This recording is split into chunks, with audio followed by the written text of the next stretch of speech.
ఆ నియోజకవర్గంలోని నేతలు రాజకీయ పరంగా ఉద్దండులు. ఇద్దరే అని చెప్పడంలో ఎలాంటి అతిశయోక్తి లేదు. అయితే తాజాగా జరిగిన ఎన్నికలపై ఇరు పార్టీల నేతలు గంపెడాసలు పెట్టుకున్నారు.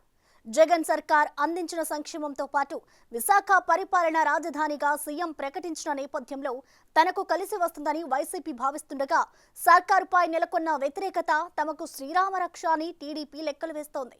ఇంతకీ అంత ఉత్కంఠ రేపుతున్న నియోజకవర్గం ఏమిటి? అక్కడ ఇరు పార్టీలకు ఉన్న విజయ అవకాశాలేమిటి?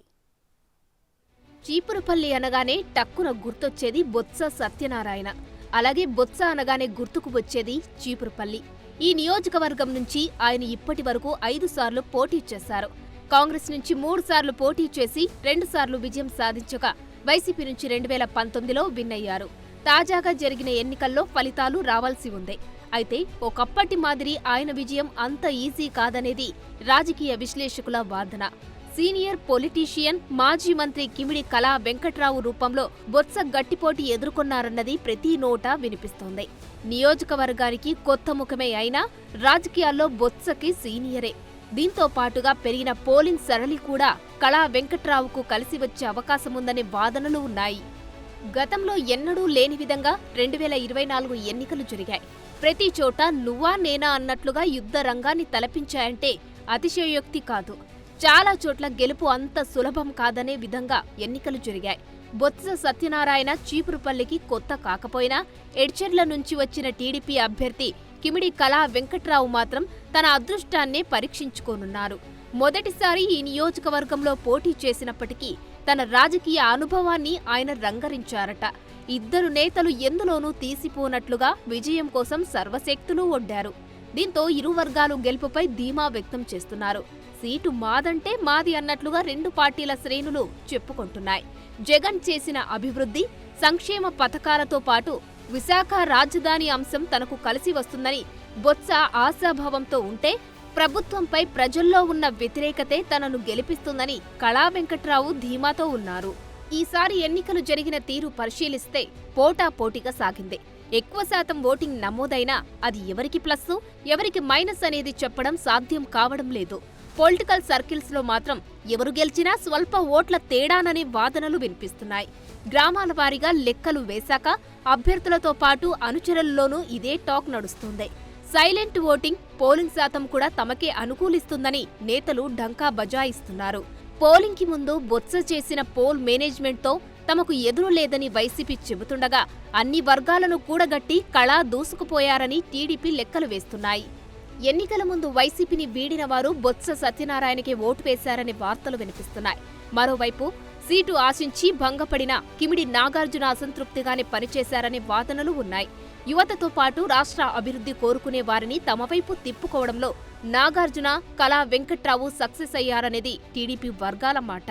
ప్రభుత్వ సంక్షేమ పథకాలు బొత్స చేసిన సర్వీస్ విజయానికి మరింత దోహదపడతాయని వైసీపీ నాయకులు విశ్లేషణ చేస్తున్నారు. 175 దగ్గరికి వస్తాం. ఎన్నికల ప్రక్రియ ప్రారంభమైనప్పుడు తెలుగుదేశం పార్టీ కూటమి నాయకులు ఫిర్యాదు ఇచ్చి లా అండ్ ఆర్డర్ మీద, రాష్ట్రంలో అధికారుల మీద ఇక్కడే మనం మాట్లాడుకుందాం. నేను అదిగా ఇచ్చి ఎవరైతే ఒక రిటైర్డ్ పోలీస్ ఆఫీసర్ని, ఇంతమంది దేశంలో అధికారులు ఉంటుండగా ఆఫీసర్ని వచ్చి పర్యవేక్షణ చేశారో, అతని పర్యవేక్షణలో ఏ పోలీస్ అధికారిని ఏ జిల్లాలో మార్చారో ఆ జిల్లాలోనే సంఘటనలు జరిగాయి. అదేనండి మేము కలెక్టర్కి, సెంట్రల్ ఎలక్షన్ కమిషన్కి అన్నింటికి కంప్లైంట్ చేస్తాం. ఒకవేళ ఏదైనా రాజకీయ కోణం, రాజకీయ దానిగా జరిగితే మాత్రం పోలీసు మాత్రం ఉపేక్షించొద్దు. ఎంత బాగానే ఏ పార్టీ అయినా సరే మీరు చర్య తీసుకోవాలని నా డిమాండ్. నియోజకవర్గానికి కొత్తగా వచ్చిన కళా వెంకట్రావు రాజకీయ చతురత, చాణక్యత మంచి ఫలితాన్ని ఇవ్వబోతున్నట్లు తెలుగు తమ్ముళ్లు గంపెడాసలు పెట్టుకున్నారు. కిమిడి నాగార్జున సపోర్ట్ కూడా ప్లస్ పాయింట్ అని చెబుతున్నారు. బొత్సపై తీవ్ర అసంతృప్తి ఉందని, 5 ఏళ్లలో నియోజకవర్గానికి ఆయన చేసిందేమీ లేదనే భావనలో ప్రజలు ఉన్నారని టీడీపీ లెక్కలు వేసుకుంటోంది. అయితే తెలుగు తమ్ముళ్లు లెక్కలు క్షేత్రస్థాయిలో సరైనవేనా అంటే దానికి మాత్రం సమాధానం లభించడం లేదట. అభ్యర్థిని ఆలస్యంగా ప్రకటించడం టీడీపీకి కాస్త మైనస్ అనే టాక్ కూడా నడుస్తోంది. కిమిడి నాగార్జున సపోర్ట్ చేసినా ఆయన అనుచరగణం మాత్రం ఎంతవరకు పనిచేసిందనేది అంతుచిక్కని ప్రశ్నగా మిగిలింది. చంద్రబాబు నాయుడికి విజన్ లేదు, ఆ దౌర్భాగ్యం 5 సంవత్సరాలు కదా, 5 సంవత్సరాలు వచ్చి అది ఎంతసేపు వెళ్ళి అమరావతి అనుకునే ఆ భూములు ఎలక్కొట్టియాలా, ఆ భూములు ఎలక్కొట్టియాలా, ఆ సమాచారానికి ఏం న్యాయం చేయాలా, ఎలాగ బలోపేతం చేయాలా, ఆయన ఎలా బలోపేతం అవ్వాలని ఆయన చూసుకున్నాడు. జగన్మోహన్ రెడ్డి నాకు సమాచారం కాదు, నాకు అమరావతి కాదు ముఖ్యం, రాష్ట్రం అంతా నాకు ముఖ్యం, అందుకు ఆయన విజన్ వచ్చి చెప్పాడు ఈ రాష్ట్రం ఉన్న పేద ప్రజల తాలకి ఒక ధైర్యం ఇవ్వాలి అని సంక్షేమం పెట్టాడు. ఎడ్యుకేషన్ అనేది సిస్టమ్ డెవలప్ చేస్తే ఈ దేశానికి ఇది అసెట్ అవుతుంది, రాష్ట్రానికి ఇది పెట్టుబడి అవుతుంది, ఇది వెల్ఫేర్ కాదని చెప్పని దాన్ని నమ్మాడు ఆయన. ఇంగ్లీష్ మీడియం తీసుకొచ్చాడు, టీచర్స్లో బిల్డింగ్ కెపాసిటీ పెంచాడు, డిజిటలైజేషన్ చేశాడు. ఇవాళ గ్లోబల్ కాంపిటీషన్లో మన విద్యార్థికి వచ్చి సస్టైన్ అయ్యేటట్లు కింద నుంచే ఫౌండేషన్ నుంచే ఇవాళ ఏర్పాటు చేశాడు ఆయన. ఆరోగ్యానికి సంబంధించి ప్రతి జిల్లాకి ఒక మెడికల్ హాస్పిటల్, ఒక సూపర్ స్పెషాలిటీ ఉండాలని ఆ కార్యక్రమం చేశాడు. రైతు భరోసా కేంద్రం తీసుకొచ్చాడు, రైతులకు బలోపేతం చేస్తూ వాళ్ళకి అన్నీ కూడా డోర్ స్టెప్కి తీసుకెళ్ళాలని ఆలోచన చేసి ఆ కార్యక్రమం చేశాడు. ఆయన ఆలోచన అది. చంద్రబాబు నాయుడు ఆలోచన అమరావతి, దోపిడీ, సామాజిక బలోపేతం, ఇది ఆయన ఆలోచన. మరోవైపు సీనియర్ లీడర్లు గద్దె బాబురావు, త్రిమూర్తులు రాజు వంటి వారు క్షేత్రస్థాయిలో పనిచేసినా వారి క్యాడర్ ఎంతవరకు సహకరించిందనే అంశంపై క్లారిటీ లేదు. అటు బొత్స మేనల్లుడు చిన్న శ్రీను పనితీరుపై అనుమానాలు ఉన్నాయి.